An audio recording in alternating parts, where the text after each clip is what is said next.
Good morning, everyone.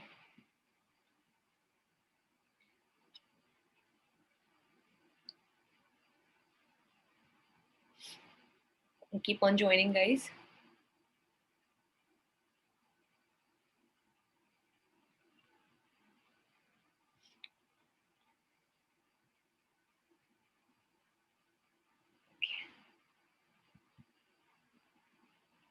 Good morning, Prashant.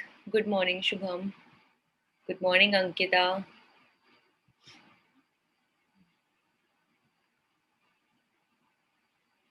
Come on, guys.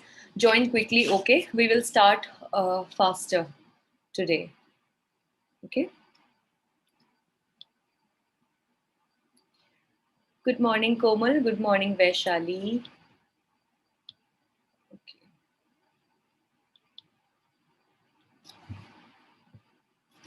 Okay, guys. So, if somebody has joined for the first time, let me introduce myself. I'll just go through my name.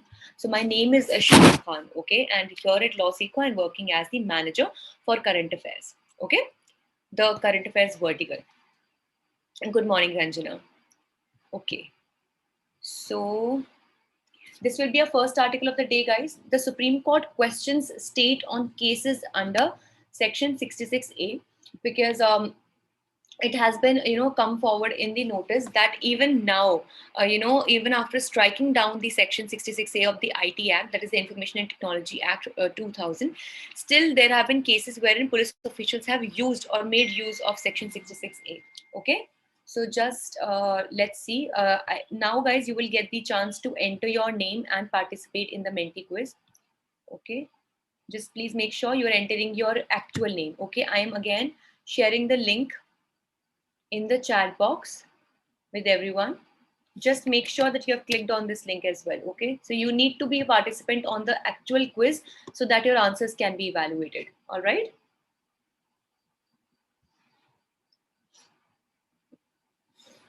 Come on, guys, I would like to have all the participants. Okay, please make sure all are there.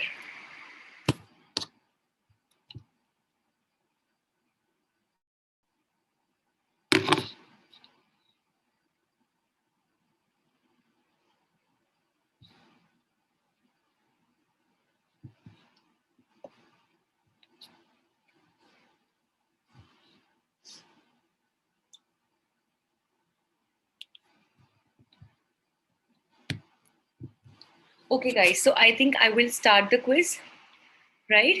And make sure, guys, that everyone is there on the Menti quiz. Okay, let's see the first question of the day.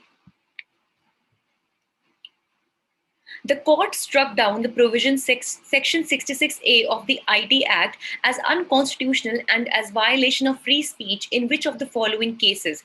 Your options are Shankari Prasad case, Puttaswamy case, Shreya Singhal case, or none of the above. I think, guys, it should be a very easy question for you. It's a very commonly asked question.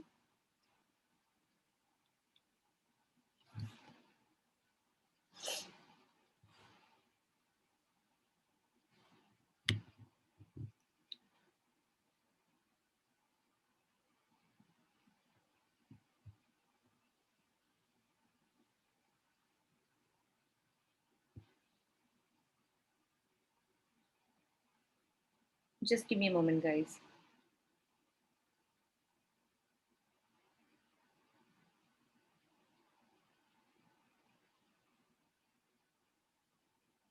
Yeah.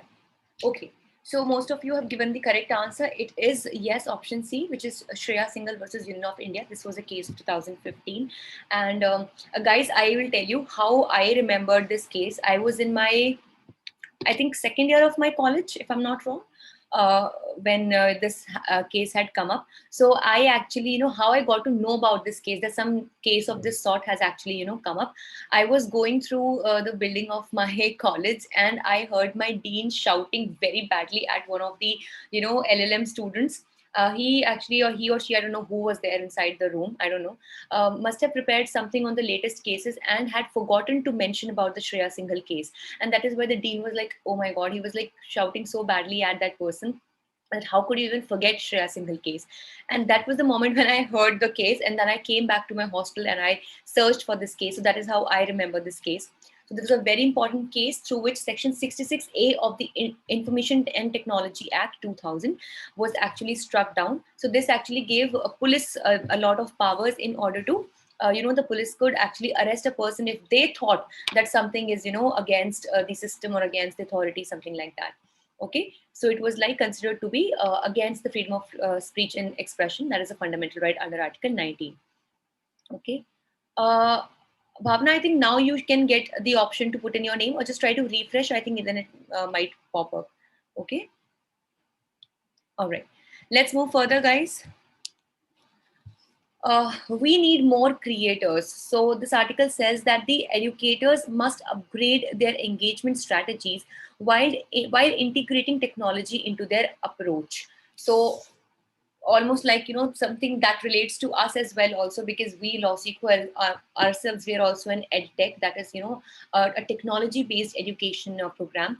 So here also, like, guys, exactly right now also we are making use of the technology for the learning process.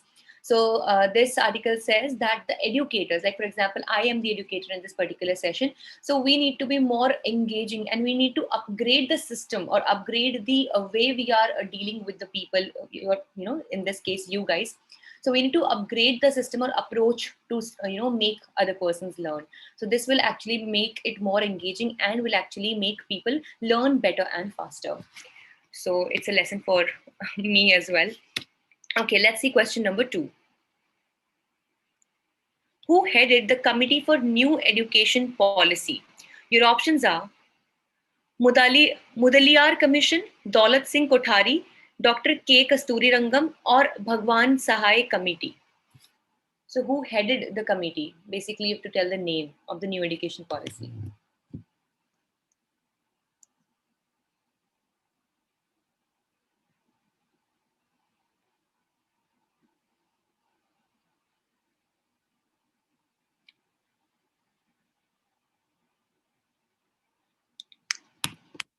Okay, good guys. Yes, it is Dr. K. Kasturirangam. Okay.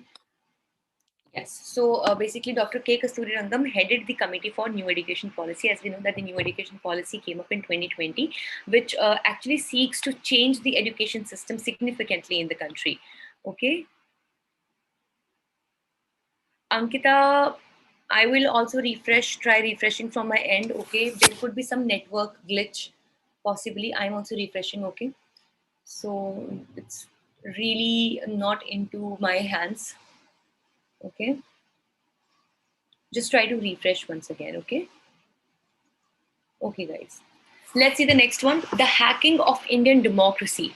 So this says that the national security is important, but it can have an impact on human rights and civil liberties as well. Because nowadays what happens is that the government, in the name of the national security, it just, does anything that it wants. Like for example, the Chinese apps, if you remember last year, a lot of Chinese apps were banned, and TikTok was also banned. Must be, I think, a very big shock for a lot of people, but I was very happy anyway. But yes, so basically it says that the national security definitely is important, but we should make sure that we are creating the right balance between the human rights as well as the civil liberties that we want to give to our citizens. Okay.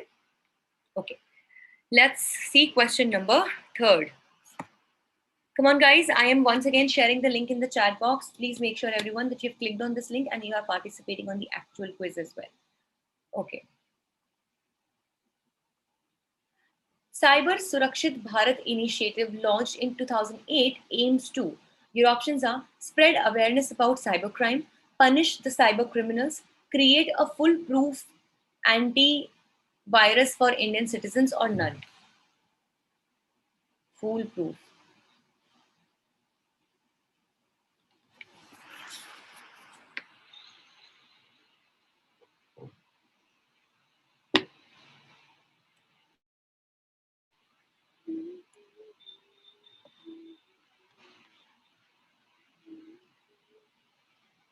Okay, very good, guys. Yes. So the correct answer is spread awareness about the cybercrime. See, why option 3rd is not the correct answer? Because it is practically not like I don't think so that currently it is practically possible that a foolproof antivirus program can be developed for every citizen of the country, because see what systems they are using, what kind of work they are doing on their systems, they all differ, right? So it's very difficult to have one umbrella plan for everyone, I guess. So yes, of course, cyber surakshit Bharat means that the country Bharat should be safe, that is surakshit from the cyber crimes and the cyber attacks. Okay, so basically it was about the spreading the awareness. Okay. All right, let's see question number 4.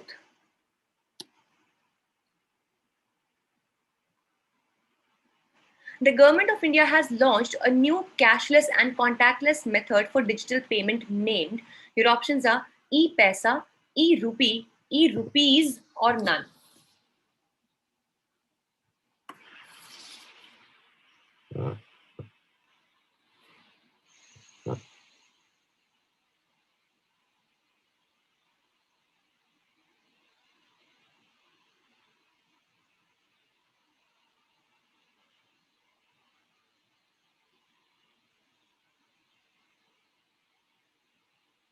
Okay, very good, guys.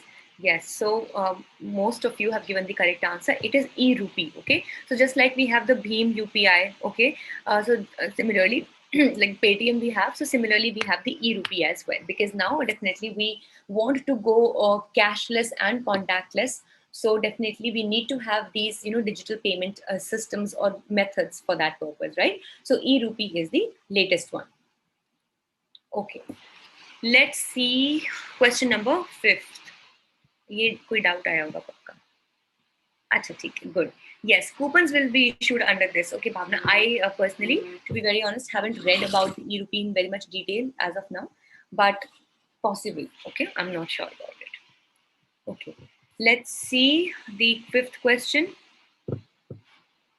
E-rupee is backed by which of the following currencies? Your options are super easy question, guys. Worldwide cryptocurrency, INR, that is the Indian National Rupee, RBI's new rupee dominated cryptocurrency, or all? Come on, guys. About cryptocurrency, I have discussed in detail in the newspaper analysis also, that do we have cryptocurrency in India currently or not? So if you know that, you will be able to answer.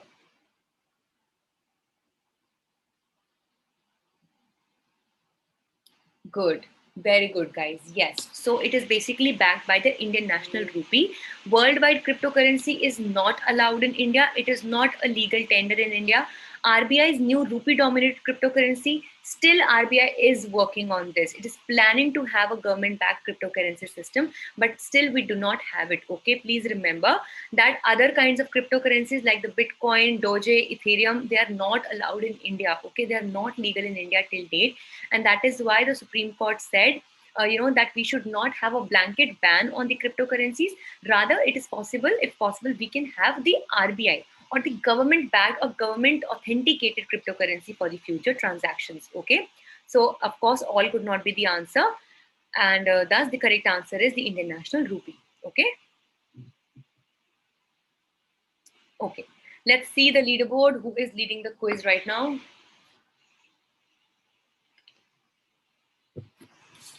Okay, so we have Bhavna, who is leading the quiz currently. Then we have Kapil, Shubham, Mariam, Sharvari, Geethak, Akash, Agent X9. Please change your name, or else I'll have to strike it out if it's there in the main leaderboard. Okay, please make sure you have your actual name on this. And then we have Rajni and then Shivam. Okay, unbelievable, Bhavna. I am happy for you. So you currently are leading the quiz. Okay. How to change the name, Arshia? I think you get an option in the Menti quiz in the leaderboard also, as and when the leaderboard pops. But guys, if somebody can help her on this, I'm not very sure of this. I have myself used very less of Menti quiz, so I'm not really sure of how to change the name. Meanwhile, the quiz is going on.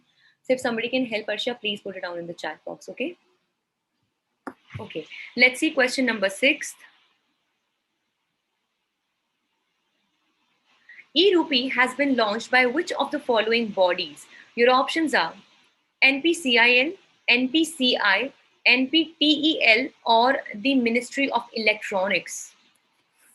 I do not know the full forms of all of these, but for NPCI, I know it is the National Payments Corporation of India. And I think NPCIL would be Corporation of India Limited. Okay. So e-rupee has been launched by which body? Come on, guys. A option, just it can't be the answer. Okay, please do not mark it. Oh my God. Ministry of Electronics, guys. It's nothing to do with it. Okay, I know it is e-rupee, it's electronic rupee, it uses the mode of electricity, Wi-Fi and stuff to do it, but the main purpose is the cashless payment. Okay, so payment was something that could have been attached to this. So yes, the correct answer is the NPCI, which is the National Payments Corporation of India. Okay, so all these digital payments, cashless payments, they are actually taken care of by the NPCI. Okay.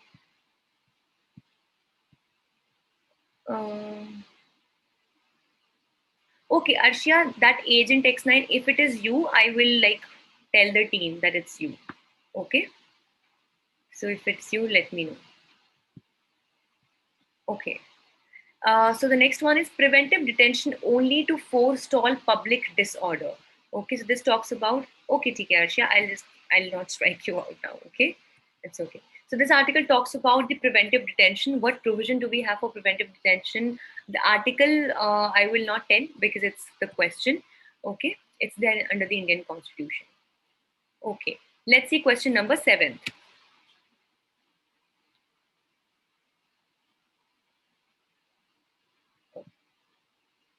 Okay.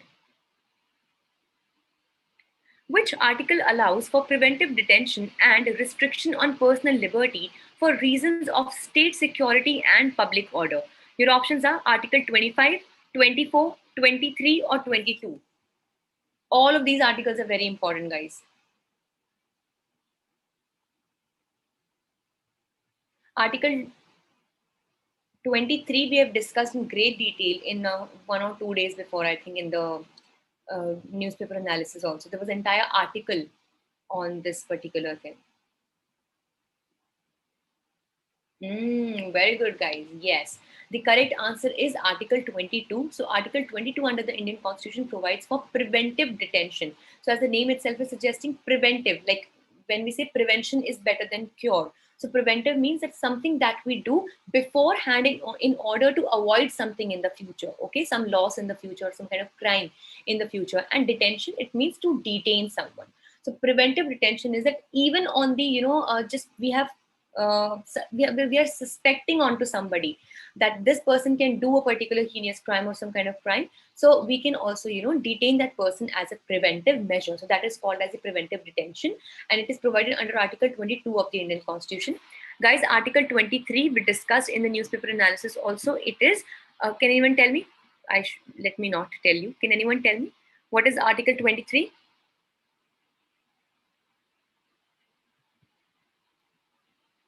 Exploitation, one part of Article 23, but not the main part of it.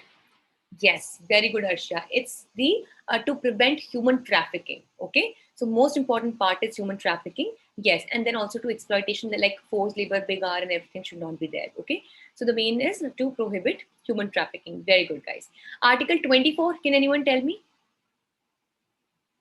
For judiciary students, Yashi, you can find it in the course for general awareness, language and reasoning. Okay, so all the current affairs material, be it the newsletter, the weekly quiz, weekly newsletter, and the daily newspaper analysis, they're all uploaded on your general awareness course. Okay. Yes, 24 basically we can say child labor. It's prohibition of child labor. Yes, so prohibition of employment of children in factories and everything. Okay, Article 24 and Article 25, guys, super duper easy. 25 to 28.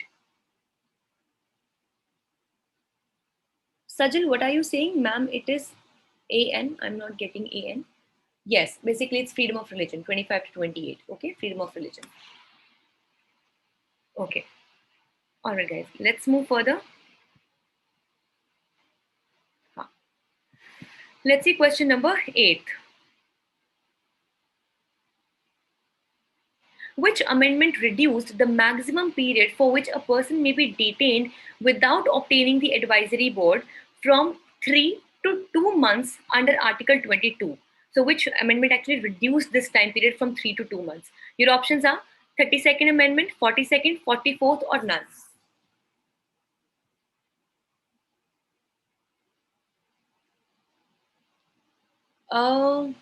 Sajjan, it's totally up to you if you want to attend this quiz. Okay, this is a complete voluntary thing. We conduct it every day, but it's totally up to you. Okay, if you want to attend, if you find it productive or helpful for yourselves, then definitely I would suggest that you take this quiz. Okay. Okay, so good amount of confusion between 42nd and 44th. The correct answer, guys, is the 44th Constitutional Amendment Act of 1978. Okay, so this basically what it did, that if at all we want to detain a person, but we want to detain a person, that particular person, without obtaining the advice from the advisory board. There is particular advisory board for the preventive detention. So for that, you cannot detain that person for 3 months, and maximum for the maximum period you can detain that person for 2 months if you do not have the advisory from the advisory board. Okay. So this was done by the 44th Constitutional Amendment Act. And guys, which Amendment Act is called as the mini constitution? It was very, very important amendment. Very good. Yes, it's the 42nd Amendment Act. Okay. And can you tell me that which three words were added in the preamble through the 42nd Amendment Act? Okay, yes, secular is one, socialist, and one more. Very good. Yes, Prashant. So it's socialist, secular, and integrity. Okay. So these three words were actually added in the preamble of the Constitution, and it was added through the 42nd Amendment Act. Okay.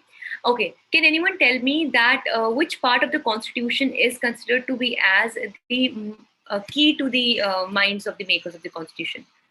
One, guys. Super duper easy. Key to the minds of the makers of the Constitution. Very good, guys. No, Ravi. Article 32. No, Article 32 is called as the heart and soul of the Indian Constitution.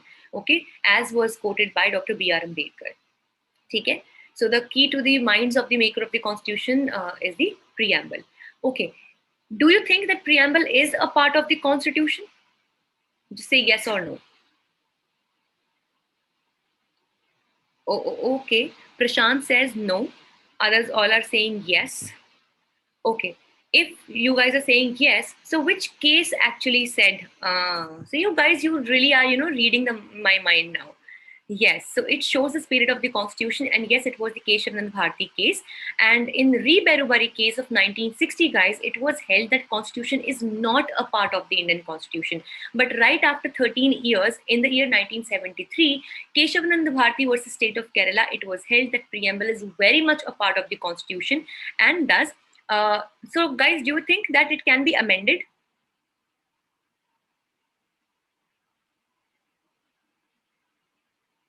Okay, so Hema and Arshia say no, Sejal says no, Bhavna says no. Exactly the question. I just asked you that 42nd Constitutional Amendment Act, added three words. So is it not an amendment? Yes, it is an amendment. And if it is a part of the Indian Constitution, it can very much be amended. The only condition that was also laid down in the 𝗡𝗘𝗪𝗦 case was that the basic structure cannot be destroyed. ठीक है, तो ऐसा नहीं है कि अगर Republican लिखा है तो उसको आप मोनार्की कर दोगे. Okay, so republican can not be change to monarchy because that is the part of basic structure, right? So like secularism is the part of the basic structure, so you cannot make it that we are what do we call that, those kinds of nations, theocratic nations, okay, that they are based on one particular religion, so we can't do that, right?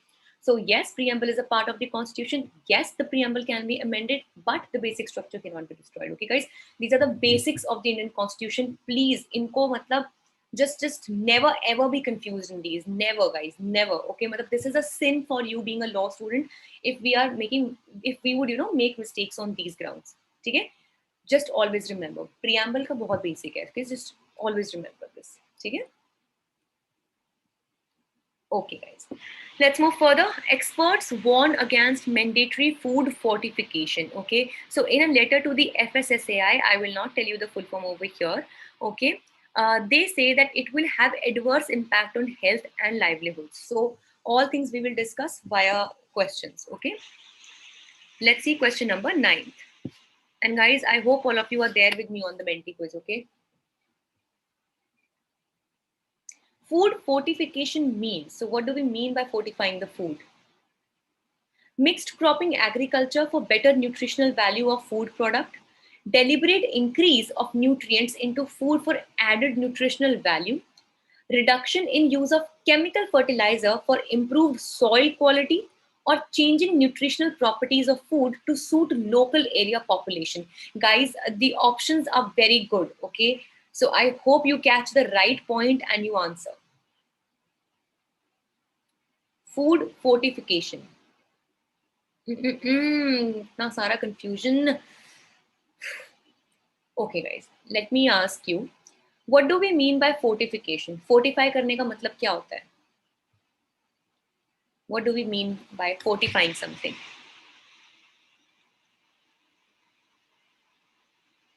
Okay. Very good, Prashant. Yes. To strengthen, to increase, to make something stronger, better, right?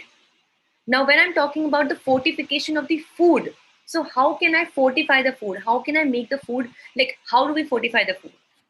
Like, what food actually is providing? It's providing nutrition to us, okay? Now, by fortification, we would mean to increase the nutrition, right? For example, if we are fortifying our body, it might mean to increase the weight of the body, to increase the muscle of the body, and so on and so forth, right? So when I'm talking about fortification of the food, it means to increase the nutritional value of the food, okay? So which option, is giving the exact statement that we are talking about? It's option B.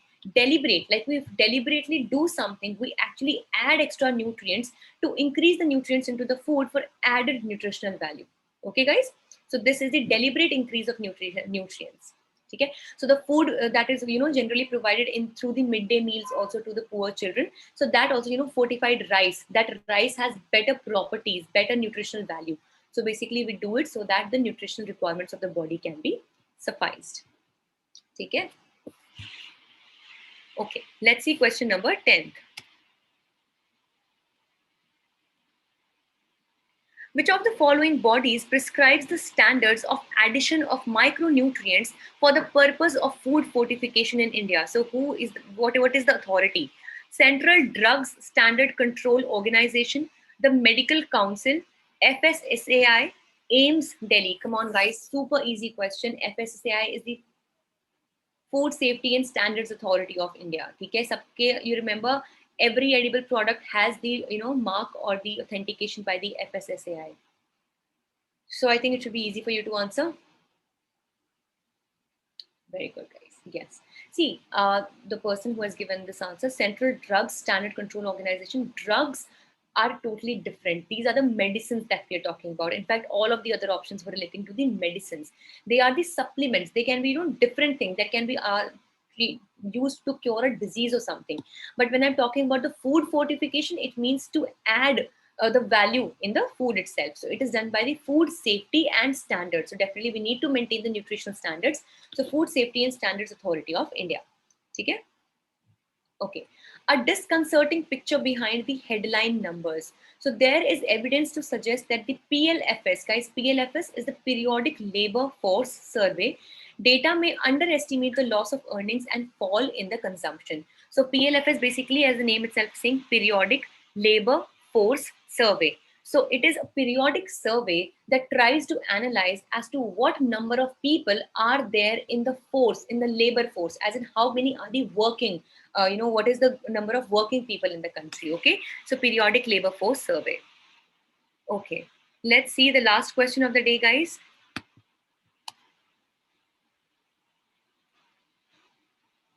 The periodic labor force survey is released by, your options are, now I've already told you what the PLFS is. Your options are Ministry of Consumers, Ministry of Labor, Ministry of Finance, or Ministry of Statistics and Program Implementation. Guys, I'm sure you will be confused in this. There will be one tendency to answer. Please listen to me very carefully. I am asking, it gives you a number of exact number of people, or an idea of number of people that are there in the labor force. Okay. So I hope you're getting the right point over here. Oh my God, as I was expecting. See, guys, definitely it counts the labor, but the most important part is counting of the labor. I hope you're getting why I was emphasizing on a number of people there in the labor force, right? So whenever there are numbers, so it comes under the statistics, right? So Ministry of Statistics and Program Implementation is the one that prepares the periodic labor force survey. I hope that you are able to understand the difference, okay? Yes, it is concerned with the labor, but what we are asking about the labor, the number of people in the labor force. So when it comes to the number, it prepares the statistics, so it is the program implementation, okay? So I hope you are able to understand how, we have to pick out the right thing, okay? हाँ ठीक है Sai, we're anyway done with the quiz. You can see the leaderboard, so we are done, right? हाँ तभी शिवम, जल्दी का काम शैतान का. Okay, be very careful. It's better to answer late, but answering correct is more important. ठीक है? Okay, so Bhavna, congratulations. I think you won't believe it either now. So Bhavna is today's winner, guys. Congratulations to you, Bhavna. Then we have Prashant on the second position, Rajni on third, Sharvari on fourth, Bhavdharini on fifth, Kapil sixth, Shivam seventh, Akash eighth, Muskan ninth, and Mariam 10th position. Congratulations to all of you who are there on the leaderboard, the winner, of course, and all the participants as well. Okay, so Bhavna, I think you will have to believe it now. Okay. And guys, let's see that who was the winner of the previous week. So congratulations, Geethak. So Geethak was the winner of the previous week. So yeah, congratulations to you as well. Okay. Sajal, you do not need to download them. Okay. These are actually the article, why we put in that particular article, so that you understand that these questions were specifically taken from this particular article, or they were derived from this particular article. So you do not need to download this. Okay. All you can do is you can take subscription of the Hindu newspaper. Like I have also taken the e-paper, because otherwise it becomes very erratic. It is not delivered many times. So you can just simply go through the paper, and what you can do is that you can now find out these very articles in the paper and then go through them. Okay, so that can help. Okay, guys. So I think I will sign off for today. Thank you so much for joining in. Okay, it was very, very, very good to host you all. And yeah, all the best to all of you. Stay home, stay safe, and take care of yourselves. Yes, Mariam, say. You're welcome, Komal. You're all welcome. You're all welcome, guys. Yes, Sajal, we do this every day at 9 a.m. in the morning. It's an everyday live quiz from the Hindu newspaper. So I share, the joining links right in the morning between 8:30 to 8:50 or 8:45. So you can join every day. Okay, it's an everyday exercise. Yes, Mariam, you were saying something. Hanji, Sajal, bolo. Come on, guys.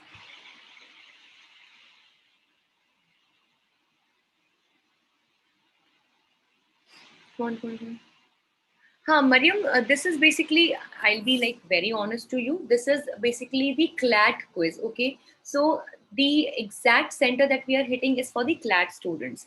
But why do we recommend and we share it to all the other participants also, like other exam aspirants also? Because anyway, it is based on the current affairs, right? So even like from 10 questions, maybe 7 questions, 2 or 3 are very, very specific to CLAT, but of course, 7 to 8 questions will still be from the current affairs. So anyway, it will, give you a better hand on current affairs. So that is why I recommend that all of you, even if you're preparing for judiciary or any legal exam also, so that you take the quiz.